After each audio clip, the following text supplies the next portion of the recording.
Sam, and welcome to Cardstock Modeling. In this episode, I'm going to focus on tips I use to improve the detailing on the exterior of a building. The example I'm going to use is Clever Models Lucky and Knots mining supply. And as you can see, we have sort of a rough sawn cedar exterior that's not lap-sided as far as the walls. And also we can use the same technique on this gray boardwalk that goes in the front and side of the building. So let's get started. First, you want to print out 2 pages of the walls you're going to be working with.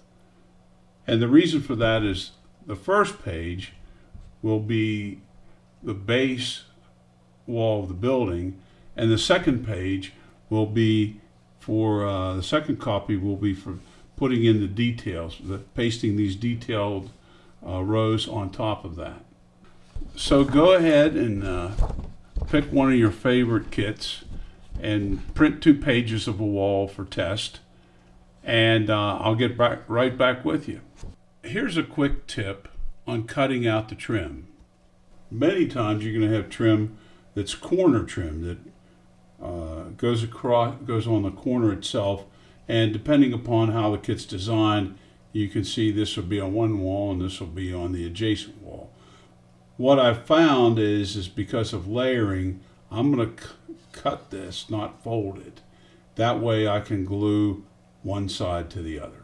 Now let's take an inventory of the elements that we're going to work with in detailing this wall. What I've done is cut out all the elements. Remember we printed 2 pages of each. That gave us our base wall that we're going to glue the relief paneling on top of. This is a relief paneling. And we got 2 sets of window trim, and then 2 sets of the left and right hand side trim are on top of here. And where the extra set came from, as you can see, is I've cut it off the extra wall from that standpoint. Couple reminders. On all the lines, go in and take I use a Tombow. This is a gray number 45 felt tip. It's alcohol free, and I make sure I got black on all the edges. That's on all these pieces. I've done that inside windows. And what I've done is I've left the window trim on the base wall, and what I'm going to do is we're going to put 2 levels of trim for the windows and 2 levels on side trim. That way I've got an extra level of relief on top of the additional paneling that I'm going to be adding here. So, and don't forget to score. If it's a back side and you have tabs that are folding backwards, don't forget to score and fold those, because it's much easier to do before gluing anything on the wall. Let's get started, and we'll glue the trim pieces on first. And what I enjoy doing is I use one of these, it's an 1 ounce or 2 ounce squeeze bottles. This is Elmer's glue. Another trick I use is I take a needle, and I'll use that to keep this nozzle clean. It's a sewing needle, and I just put it in a pair of Sarah tweezers.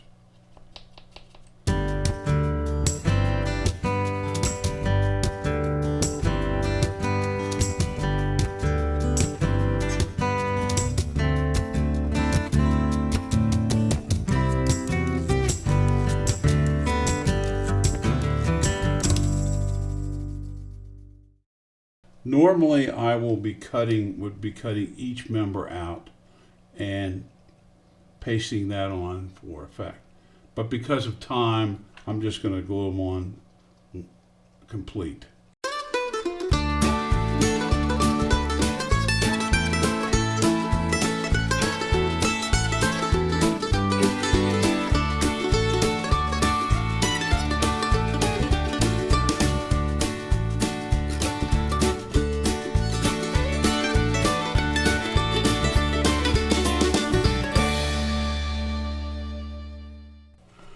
Okay, the next step in preparation is, as you can see, I'm going to outline in black the trim, probably 1/8 of an inch in.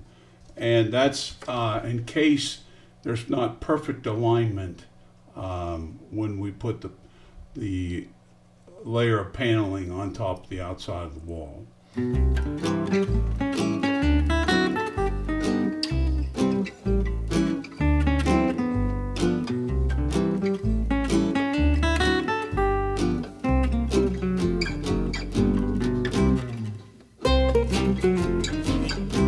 The next step is check the fitment, because we're cutting this by hand, of how it lays over on top of the wall.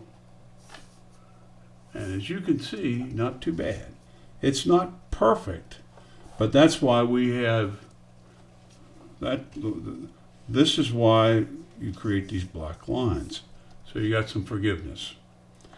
So next, we're going to cut these boards out, but also give them some relief.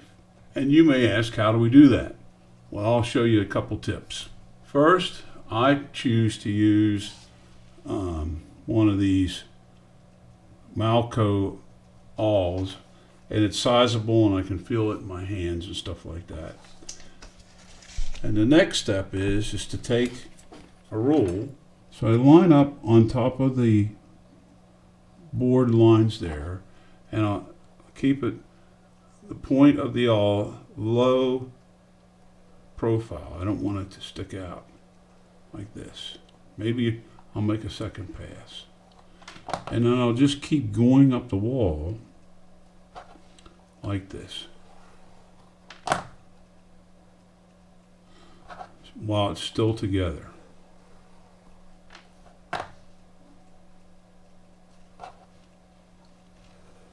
And you can actually start to see the difference. If I hold it up close enough, you can see the relief it's creating here compared to the not being done. So I'm going to go ahead and finish doing that. You can too, and I'll get right back to you with the next step. Well, if you're wondering if I'm in the witness relocation program, you're wrong. I just went to costuming and they gave me a new wardrobe, and we'll see how it fits. Okay, what's up next is a little trick I use to keep the boards organized after I cut them. What I do is every time you see one of these, the board lines, I will make a small indentation with this, and you won't be able to see it after you cut the boards out. But every place there's a board, I make a hole. And it ends up looking like you see these punctures. But also on the opposite side of the window, because after you cut, you're going to have two boards here, I additionally will puncture those. So the question is why do I do this? Okay, in my anal mode, or what's that mode? It's OCDC, obsessive compulsive, or something like that. I want to keep these organized, so when I go to paste them, it's the same pattern, and the areas are cut out for the windows try to match up as best as possible. So what I do is I take a pencil or pen, whatever you want to use, and I start from the bottom. In this case, I'm working my way up from the right side, and I give each one a number. So I'll start 1, 2, 3, 4.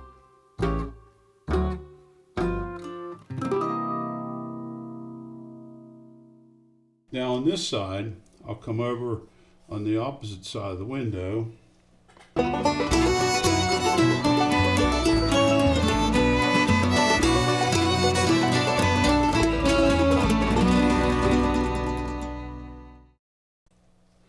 So now that you've got the reverse side numbered, and take a look, that came out pretty good. Okay, the next step is to cut the horizontal panels. You can cut them into sections like that if you want. You have to number them more closely. But on the board seams, I will go ahead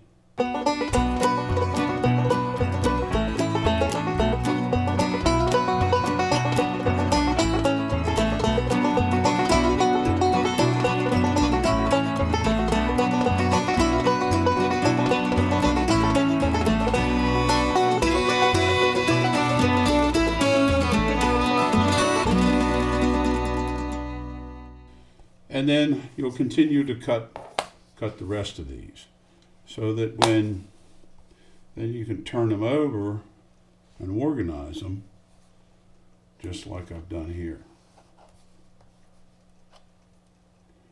And I just start with one on the bottom and work my way up.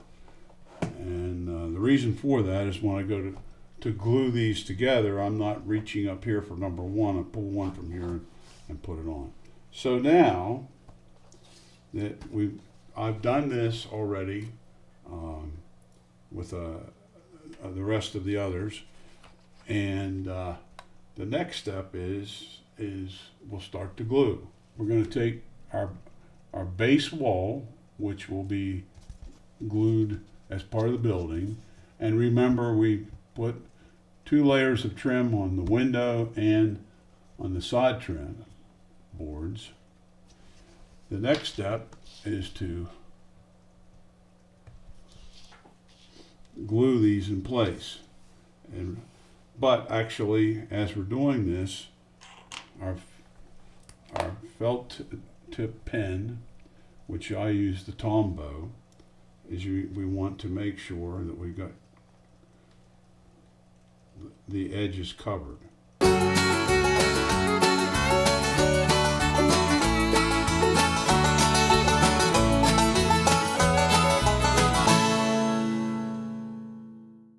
And as you can see, our black behind is a forgiveness of sins, that it wasn't exactly perfect.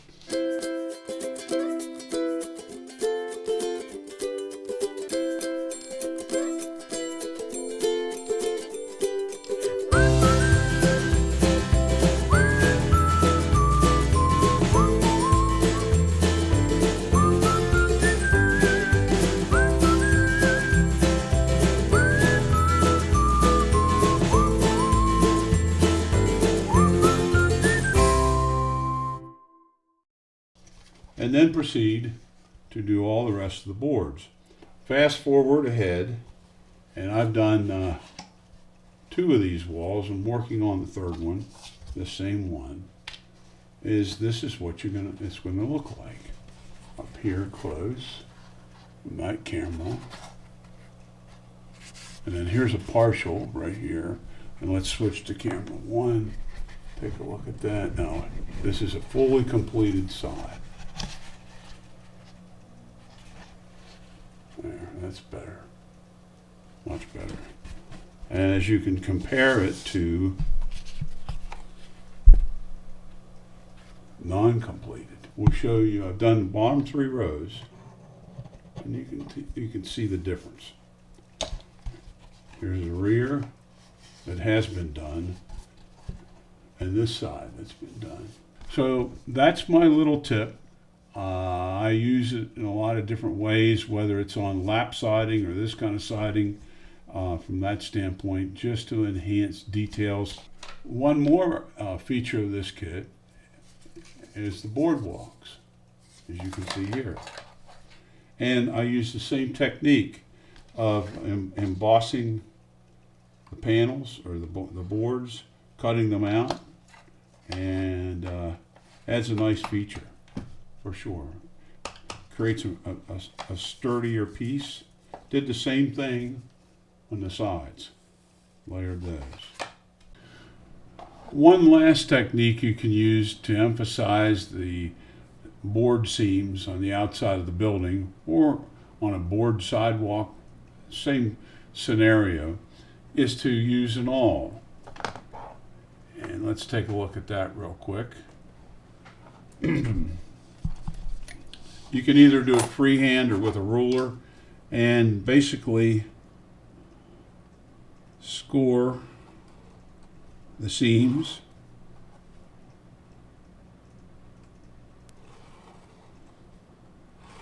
You can be a little aggressive if you want.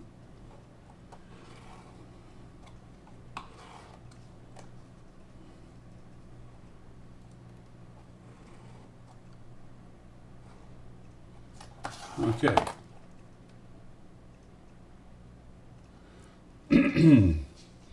Also, you can use, I just use a black colored pencil. Excuse me. Just use a black colored pencil and highlight the gaps. Again, this is your interpretation. You want to emphasize that. You can make it look as rustic or as sophisticated as you want. Lastly, thanks again for all the viewers, subscribers, the people that have left comments and approvals with thumbs up. It's been very encouraging for me and well beyond my expectations of the interest and impact that videos on cardstock modeling could have. So, until the next episode, enjoy the craft. That's the most important thing. And my plans of the upcoming episode, I'm going to review my activities in 2022, just to share with you as someone else in railroad modeling what I've gotten into, the rabbit trails and avenues I pursued for enjoyment. Sometimes they led to nothing, and other times they improved my skill sets. Again, thanks. See you soon.